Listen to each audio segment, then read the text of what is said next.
नमस्कार, आप देख रहे हैं न्यूज प्लस 21। मैं हूं आपके साथ ललिता चक्रधारी। दोस्तों, भारत त्योहारों का देश है। हमारे देश में हिंदू धर्म में हर व्रत व त्योहार का विशेष महत्व होता है। इन्हीं त्योहारों में एक हलषष्ठी व्रत, इसे कमर छठ भी कहा जाता है। हिंदू पंचांग के अनुसार हर साल भाद्रपद के कृष्ण पक्ष की षष्ठी तिथि को हलषष्ठी का व्रत रखा जाता है। इस साल हलषष्ठी का व्रत 17 अगस्त दिन बुधवार को रखा जाएगा। हलषष्ठी को अलग अलग जगह अलग अलग नामों से पुकारा जाता है। इसका एक नाम बलराम जयंती है। इसे कई जगह पर हल छठ, पिन्नी छठ या कमर छठ भी कहते हैं। यह व्रत सुहागन महिलाएं अपनी संतान की दीर्घ आयु और बुद्धिशाली होने के लिए रखती है।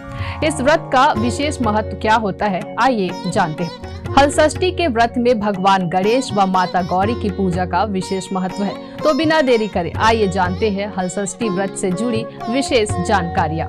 सबसे पहले आपको बता दें हलषष्ठी की पूजा विधि के बारे में। हिंदू पंचांग के अनुसार इस बार हलषष्ठी 17 अगस्त बुधवार को शाम 6:50 पर लगेगी।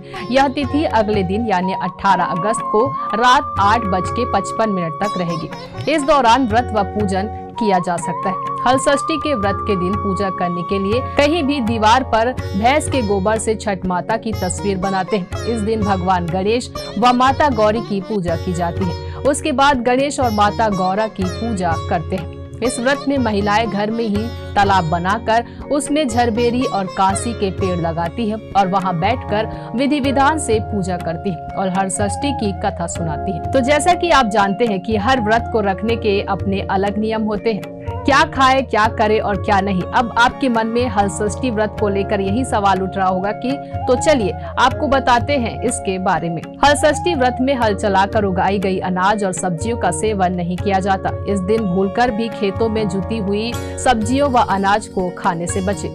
ऐसी मान्यता है कि हलषष्ठी का व्रत रखने वाली महिलाएं उन चीजों का सेवन करे जो तालाब व मैदान में पैदा हुई हो, जैसे पसहर का चावल, केरमुआ का साग खाकर ही इस व्रत को रखना चाहिए। इसके अलावा इस व्रत में गाय के किसी भी उत्पाद जैसे दूध, दही, गोबर आदि का इस्तेमाल नहीं किया जाता।